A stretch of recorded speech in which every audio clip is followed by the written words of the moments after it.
Key takeaways. The first one, motivation thrives on momentum. And momentum is built off of actions adding up. So start ridiculously small. Find any excuse to acknowledge and celebrate a small step forward or a small win. For example, when I write my to-do list and I go through my morning routine, I often don't write morning routine with a little tick box beside it. I write saltwater lime, 90 seconds of movement, cold shower, write gratitude list, meditate for 1 minute, and I check them off one by one.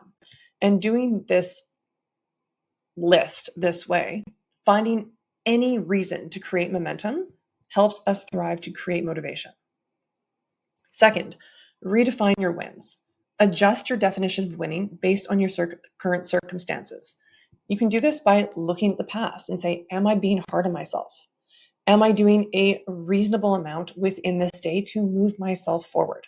Or am I pretending that, or am I in a situation where I'm coming out of a rut? Am I coming from behind? Have I been injured?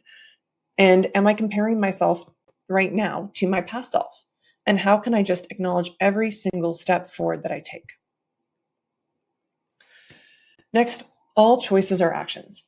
Acknowledge and celebrate even routine tasks and conscious choices, especially when you choose to overcome the urge to do an old, unhelpful habit. I think this might be one of the biggest things that humans don't give themselves credit for, is we think, oh, well, I should have been doing this the whole time, so it doesn't even count because now I'm just doing the bare minimum. This is the best way to hurt your motivation because you're telling yourself that it is not enough. And changing a habit, changing your regular routine is hard because you are going against hard ingrained habits. And every single step that you do in a direction to pull yourself out of it deserves a really big pat on the back. That is an admirable thing to do, and it's hard to do. Next, practice self-compassion. Be kind to yourself throughout your learning process. Remind yourself you are a learner. Not necessarily you could be a beginner as well, but you are a learner first. And especially when facing setbacks.